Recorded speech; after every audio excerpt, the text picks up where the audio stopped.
Donc, on recommence. Je voudrais vous présenter Monsieur le professeur Pierre-Mario Biava, un médecin spécialisé en médecine du travail. Il est un chercheur. Il ne souhaite pas, mais je le dis quand même, il est un scientifique qui fait des recherches dans le champ de l'oncologie. Il va vous mieux expliquer et il va nous parler de ses recherches extraordinaires sur le facteur des cellules embryonnaires.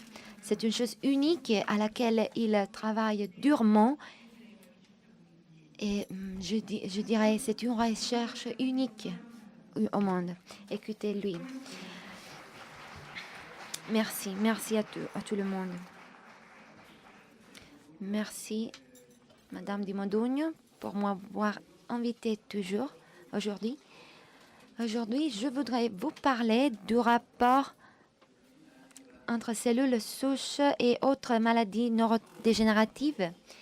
Et comme facteur, qu'on prélève de l'embryon de poisson zèbre, c'est un poisson tropical zébré qui est pris comme modèle d'étude des différenciations des cellules souches et comme il est utilisé pour reprogrammer les cellules et prévenir des maladies chronico-dégénératives et dans la prévention du vieillissement, dans des différentes fonctions qui ont été découvertes pendant les années. Mais ces découvertes ont été graduelles parce qu'au début, mon intérêt portait sur la cancérogénité environnementale, comme l'avait dit le prof de Modugno.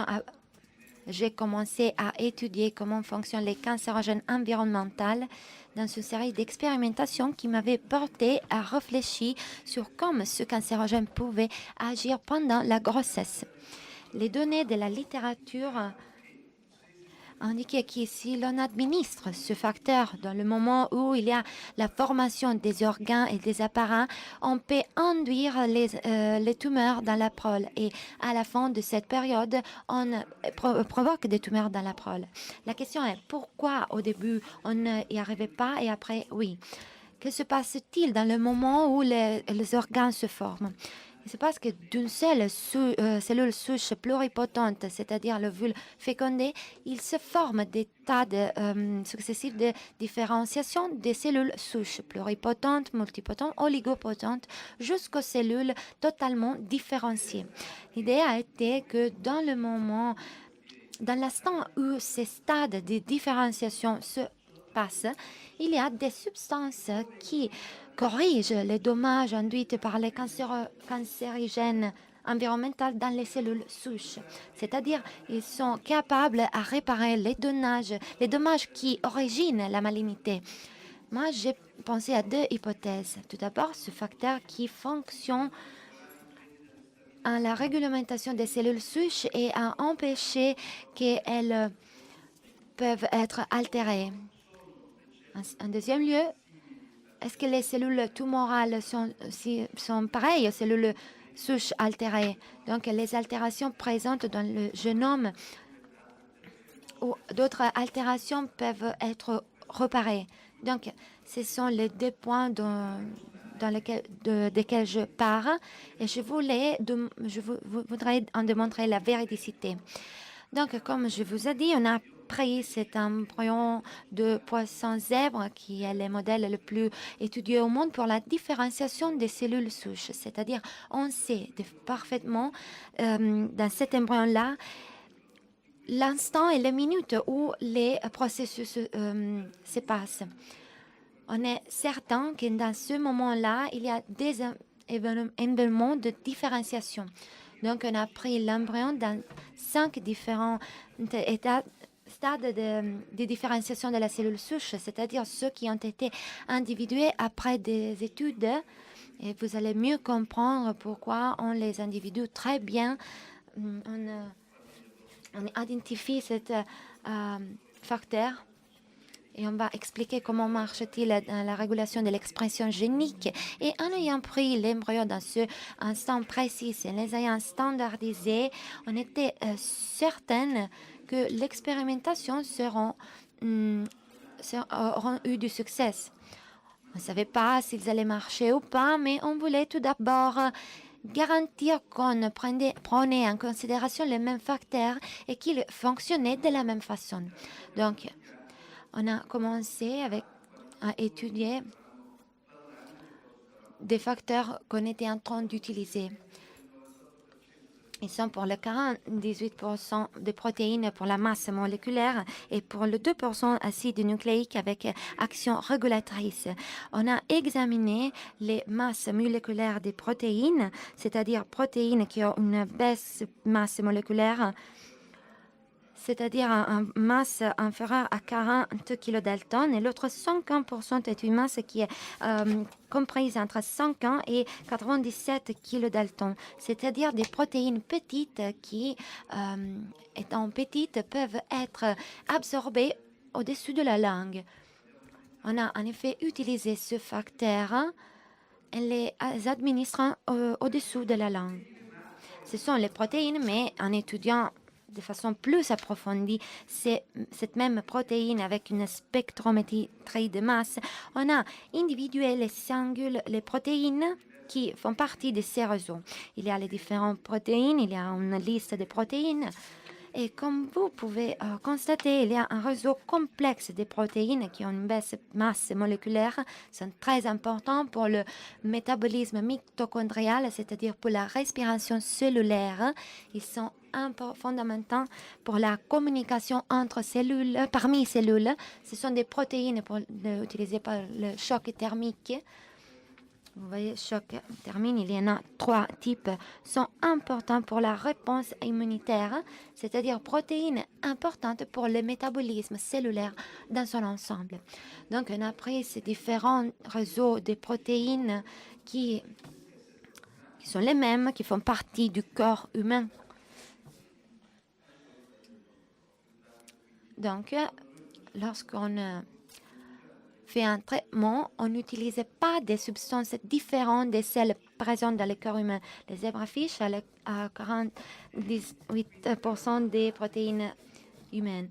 Donc, on a traité différentes tumeurs humaines en vitro tout au début. On a fait une série d'expérimentations in vitro et on a traité des différents types de tumeurs. Vous voyez, c'est le glioblastome multiforme, c'est-à-dire une tumeur maligne du cerveau. Vous devez multiplier les cellules pour 10 000, c'est-à-dire les cellules desquelles on partait au temps zéro, et on les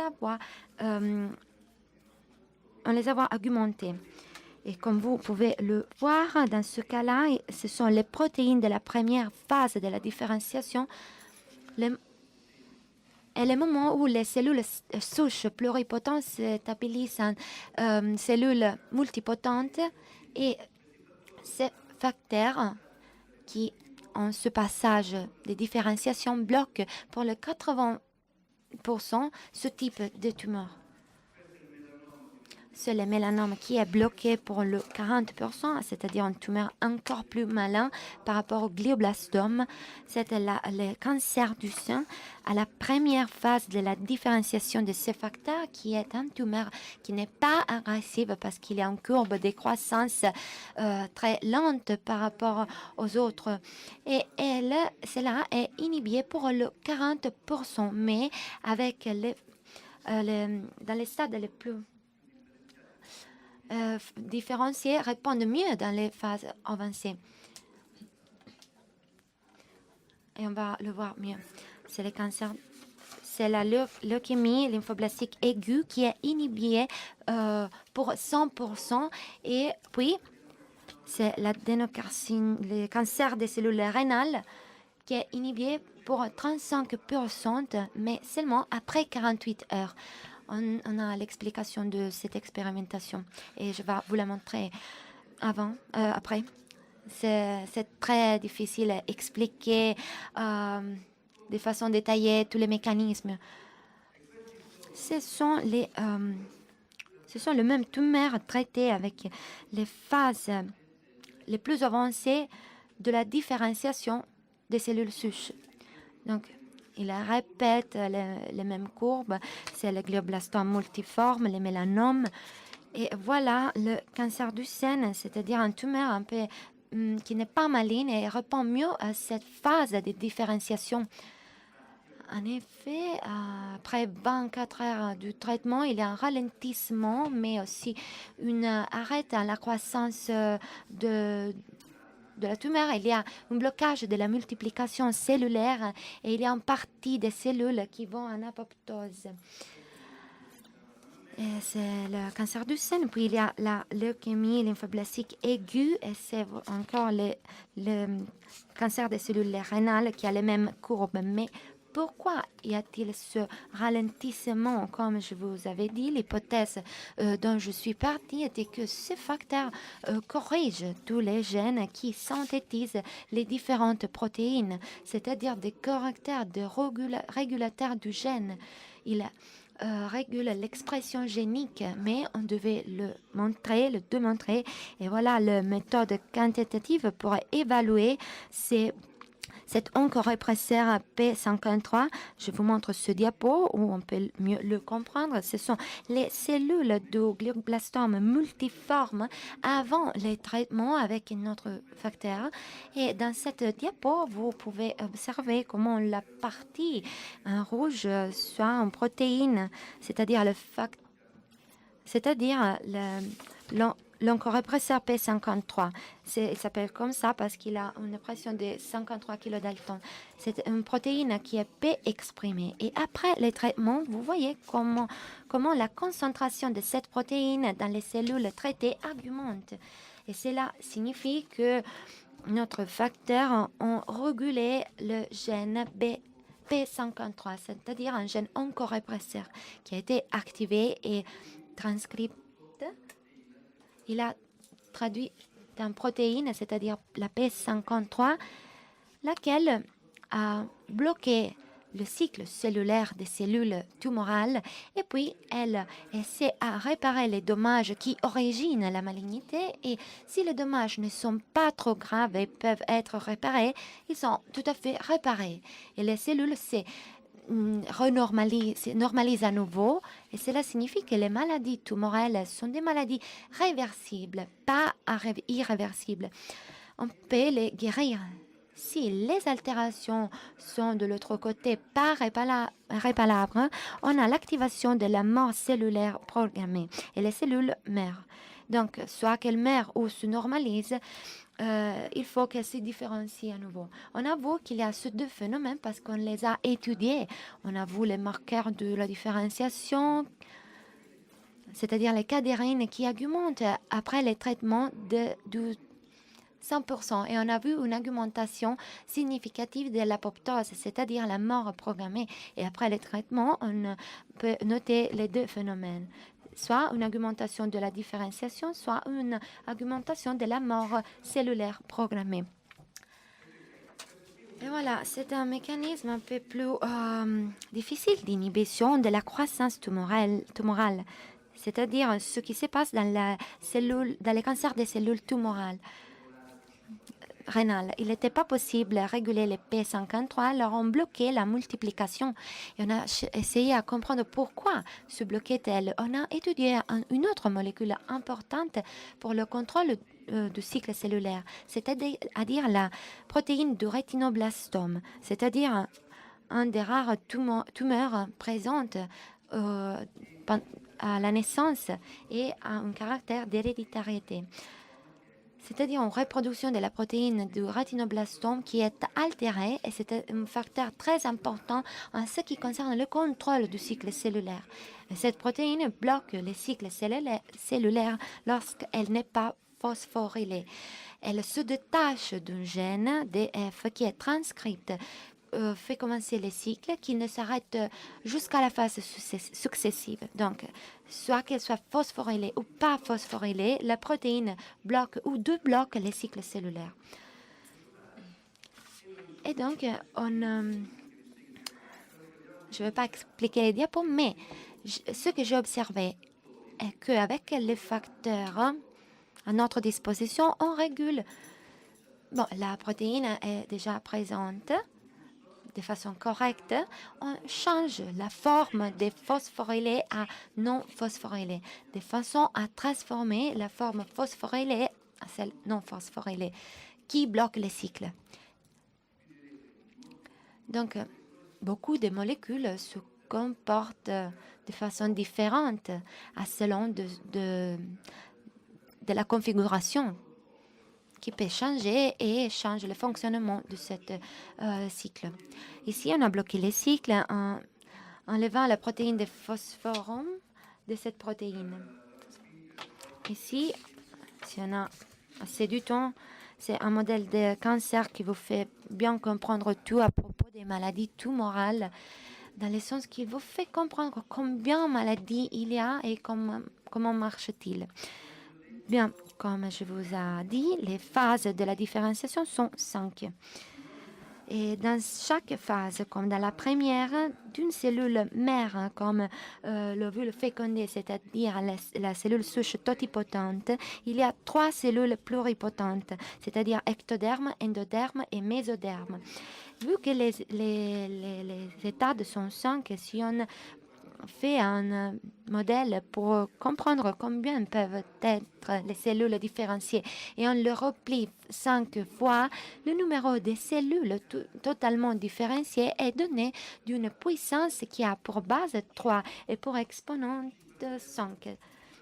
Donc 5 à la Terre et 253 types de cellules différentes, c'est-à-dire cellules somatiques. Et si on y ajoute les cellules germinatives, les cellules qui originent, les cellules œufs et le spermatozoa, qui sont 9 types différentes, cytes de premier ordre, cellules œufs, spermatocytes de premier ordre, second ordre, spermatogènes. Ce sont 253 types de cellules différentes. Est-ce que vous savez combien de cellules on a? Des centaines. Donc, avec un algorithme très simple, on organise la vie. On a 5 stades de différenciation.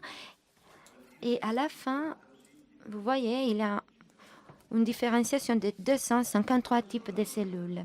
Et 52. Et combien de maladies tumorales existent? Si les tumeurs sont des cellules souches staminales non différenciées présentes avant le dernier saut de différenciation, le nombre de tumeurs est donné de 3 multiplié beaucoup de fois, donne origine à 220 cellules différentes auxquelles, si on ajoute les cellules des testicules, de l'ovaire et d'autres parties du corps qui sont des tumeurs qui dérivent de feuilles embryonnaires différentes, on a environ 130 maladies différentes. Et de ces 130 maladies, on connaît les différents degrés de malignité. Parce que on a 3 tumeurs très agressives et malins constituées par cellules souches pluripotentes altérées, puis 9 des cellules souches multipotentes altérées, 27 des cellules oligopotentes altérées, 81 des cellules assez différenciées, c'est-à-dire ceux qui répondent mieux aux thérapies médicamenteux,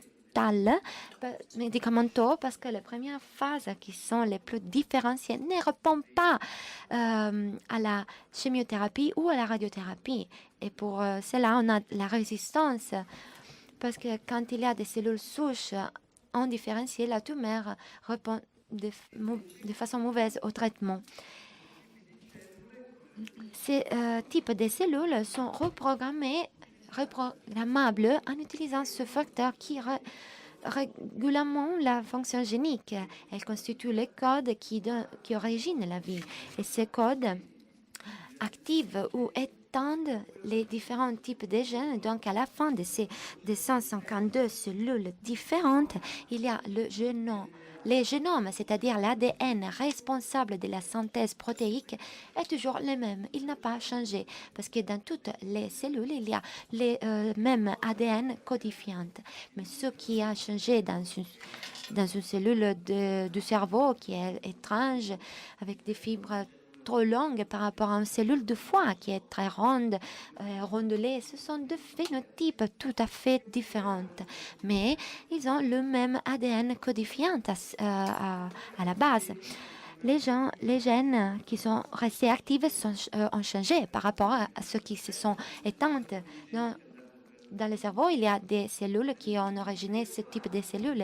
Et dans le foie, il y a d'autres cellules qui ont originé une autre cellule avec une forme tout à fait différente. Donc, la différenciation cellulaire consiste en une régulation génique qui étend certains gènes. Et la différence parmi les cellules de notre corps sont les différences qu'on appelle épigénétiques, parce que ce code qui règle la vie prend origine de la réglementation épigénétique, c'est-à-dire quelque chose qui règle les gènes de l'ADN qui synthétisent les protéines. Mais vous allez mieux comprendre comment marche ce processus. On a pris cette protéine et on a fait des produits. On a étudié cliniquement ces protéines. Donc, l'étude sur le cancérone du foie dans une stade avancé, ni la chimiothérapie, ni d'autres traitements n'arrivaient à guérir. Donc, on a eu on avait d'autres médecins qui pouvaient nous aider. Le professeur Ayraghi qui avait commencé pour la première fois la thermoablation et avec les champs magnétiques. Et il a changé l'histoire naturelle de cette maladie. À la mort du patient, on arrivait sans des traitements adéquats. Donc, on a augmenté, grâce à ces traitements ablatifs, on a augmenté la possibilité de vie, l'espérance de vie de 2 ans. Cette maladie multifocale, donc des nouveaux nodules se vont produire et on ne sait pas ce qu'il faut faire. Donc, on a commencé. Il était douteux, sceptique, mais on a eu de la chance.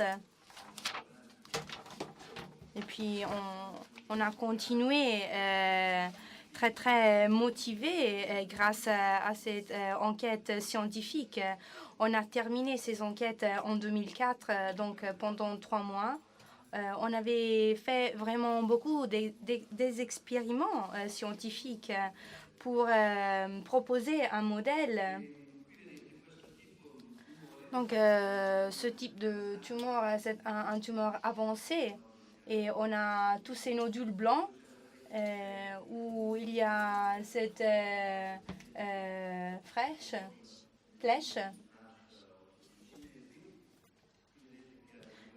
Ici, dans l'échographie, la porte est bloquée, le sang n'arrive pas à passer. Et puis, après 6 mois, tout s'est éliminé, la thrombose, la porte s'est ouverte à nouveau.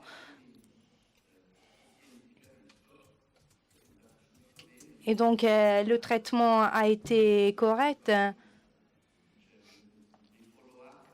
On avait des follow-up très attentifs, des suivis très...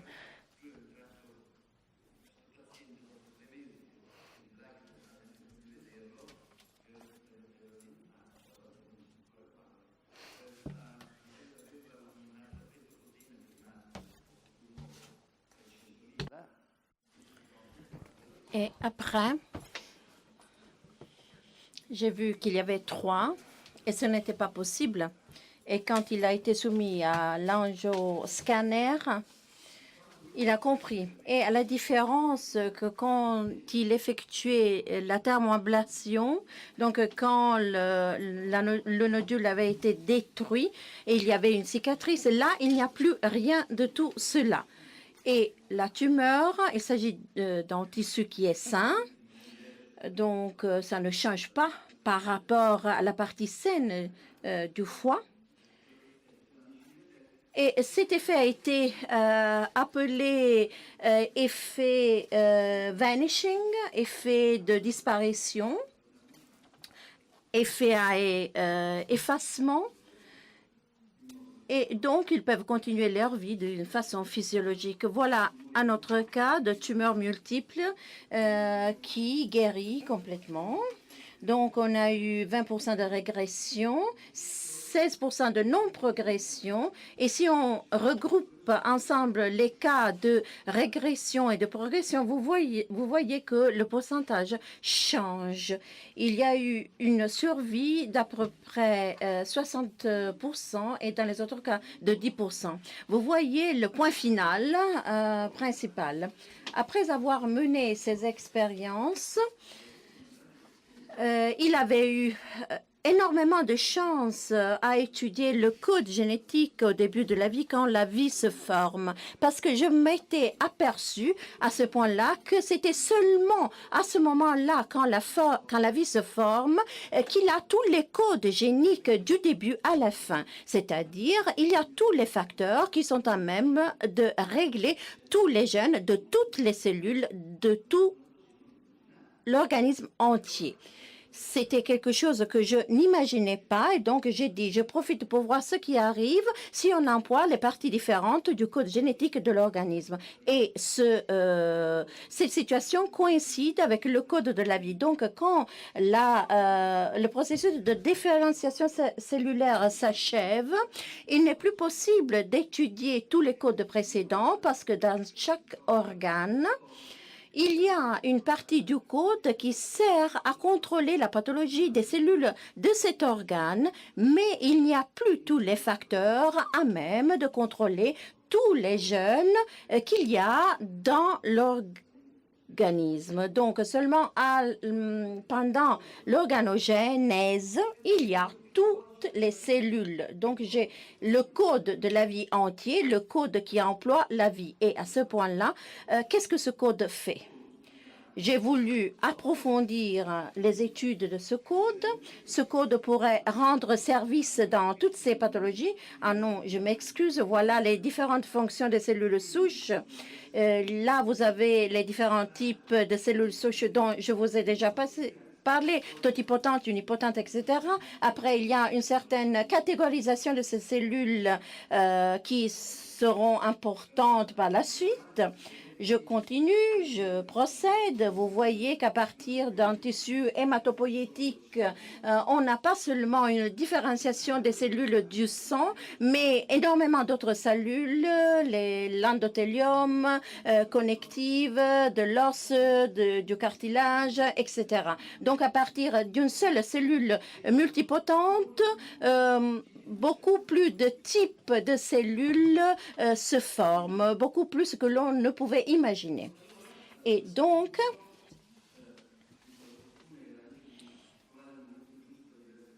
il fallait même trouver le bon moment pour mettre sur pied les différentes collaborations.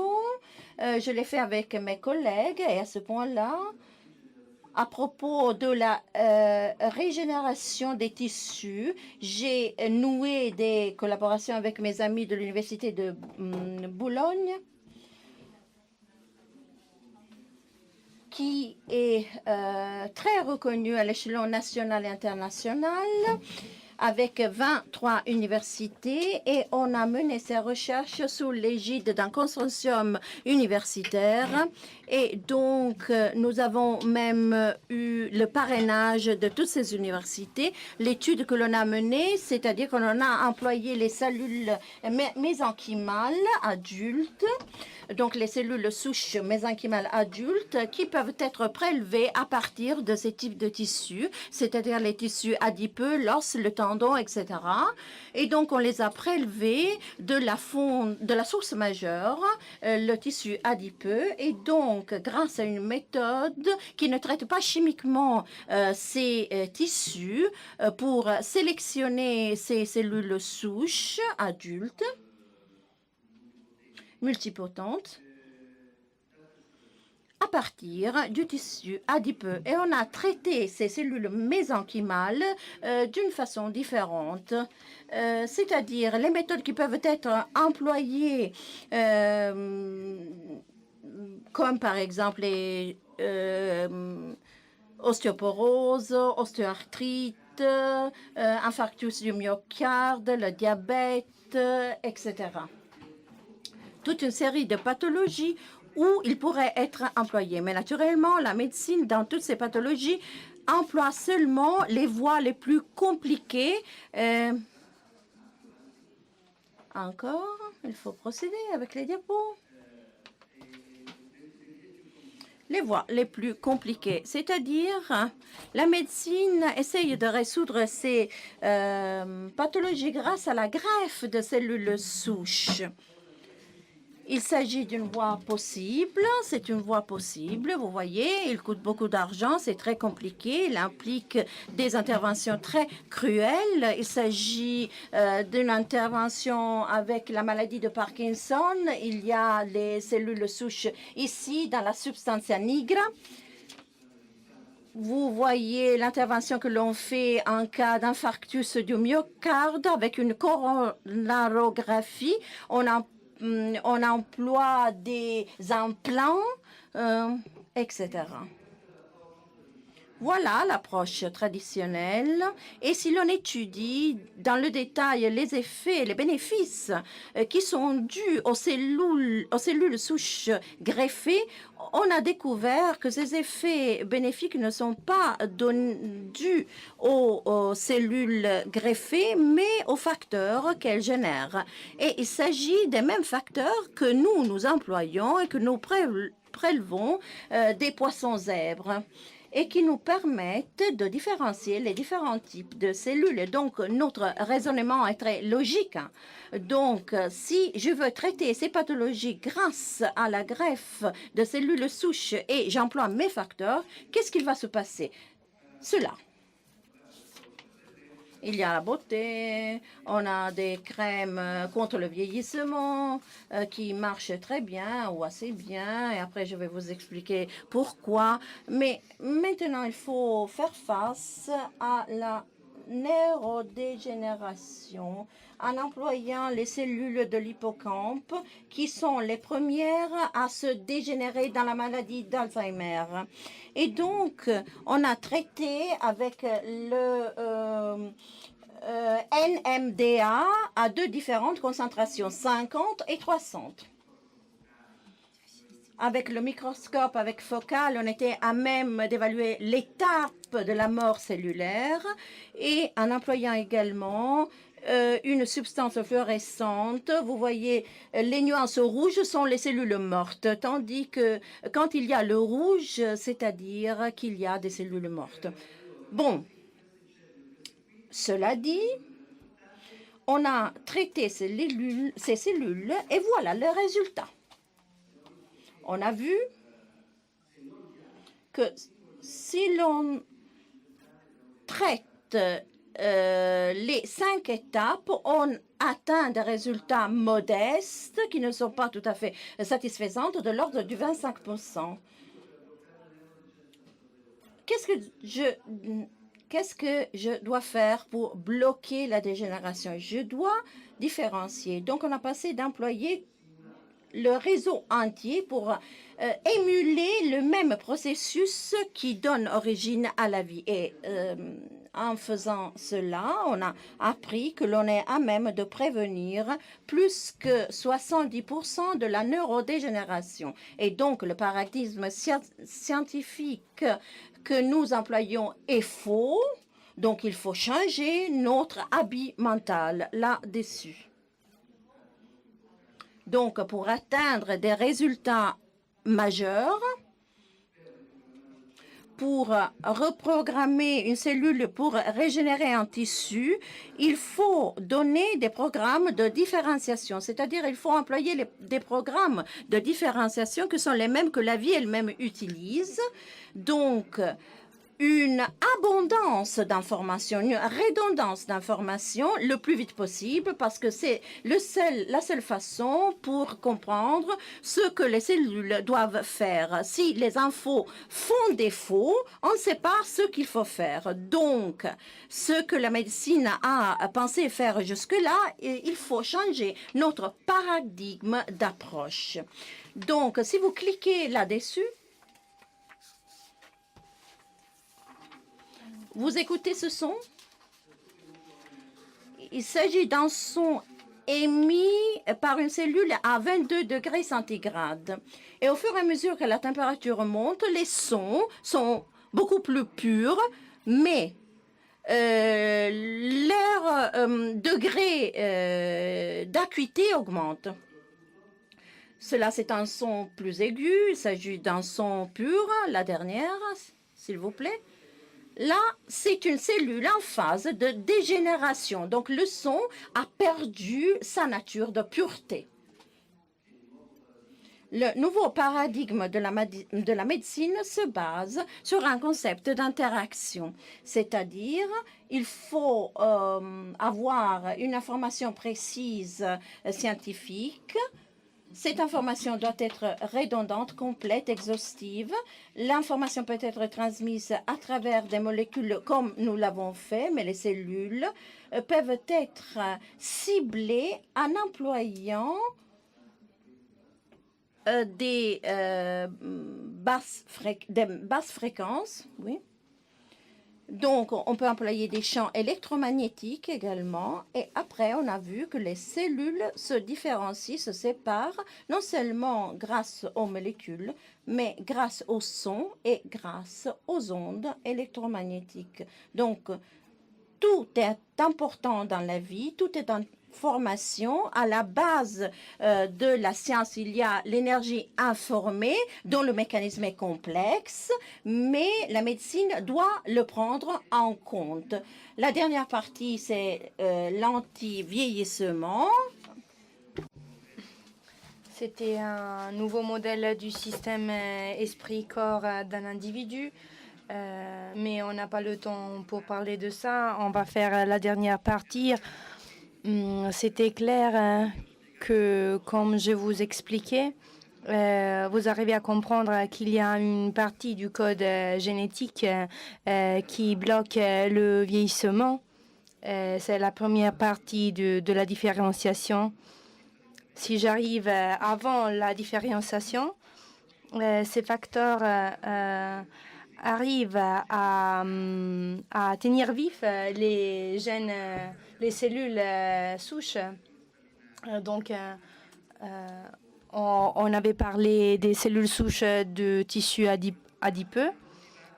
Donc, on avait activé les gènes qui bloquent la taille des télomères, donc la partie de l'ADN dont la partie de multiplication est éliminée.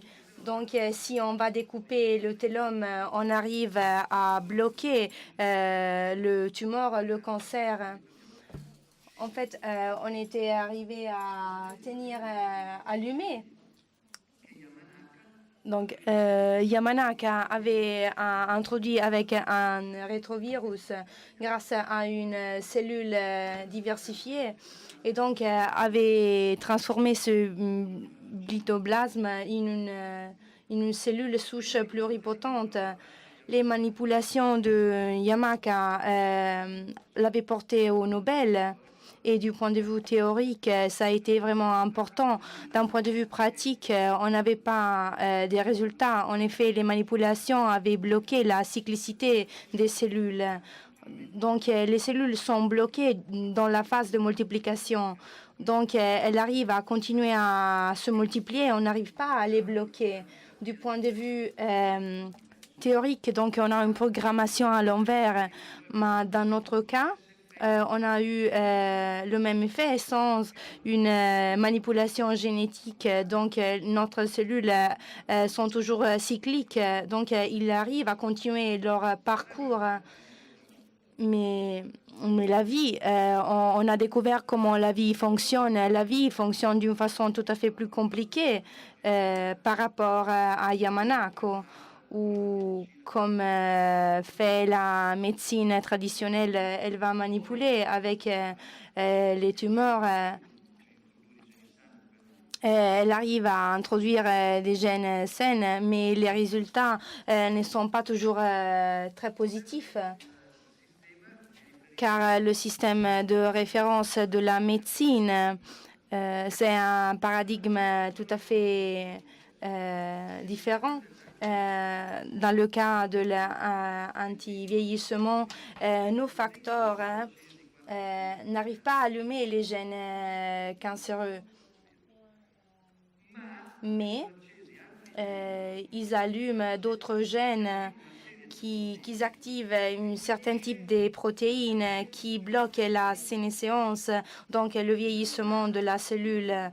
Donc, d'une part, on augmente la vie de la cellule en bloquant le processus. Donc, on augmente l'espérance de vie.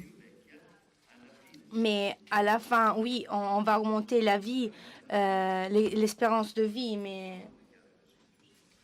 mais on ne veut pas faire comme ça, on ne veut pas veiller. Mais dans nos cas, ces facteurs pas seulement augmentent la vie, mais ils bloquent le vieillissement. Donc, la vie fonctionne d'une façon complexe. Merci.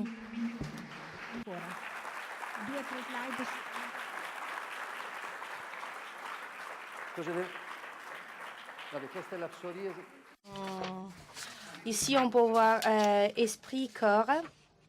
Bien. J'arrive. Les diapos sont un peu lentes. Ici, on voit d'autres facteurs qu'on a étudiés pendant les 5 phases. Bien. Donc, comme vous avez compris, à la base de la vie, il y a l'information. Cette information, c'est celle qui maintient l'équilibre. Aujourd'hui, on a un système de référence pour comprendre la complexité du fonctionnement de l'organisme humain. C'est un organisme complet, mais ce n'est pas si complet. Donc, ce système doit être intégré avec d'autres études. Notre système esprit, corps, les hommes, nous sommes un système cognitif qui réagit à toutes les stimulations environnementales qui sont en équilibre avec l'environnement en tant que nous sommes en santé. Et il y a des facteurs qui peuvent influencer, des facteurs chimie, émotionnels, culturels, dont Madame Di Modugno a parlé avant avec Freud. Donc, elle nous a montré que nous utilisons une information fausse. Donc, toutes ces stimulations ont un impact sur le système psychologique et neurologique en changeant les cellules du système épigénétique. Donc, on a des modifications épigénétiques. Donc, ces cellules agissent sur les cellules du système PNEI. Donc, ces cellules du système PNEI produisent cytosine et donc vont changer l'équilibre des cellules somatiques de notre corps à travers les cytokines, etc. Donc, le système va s'arrêter là, mais le système fonctionne car à la fin, sur les cellules somatiques, on a les mêmes facteurs qui agissent sur le système PNEI. Donc, il faut avoir une approche collective pour faire en sorte que tous les facteurs puissent fonctionner sur le système du corps humain. Donc, on a des modifications métaboliques et épigénétiques qui donnent une réponse tout à fait complète, différente, qui produisent des phénomènes qui vont changer les cellules pnéumées. Donc, le cycle va se terminer. Donc, l'équilibre est maintenu par une information précise dans tout l'organisme, sans une distinction entre esprit et corps. Donc, tout, c'est comme unité. Tout, c'est une réponse unitaire. Merci.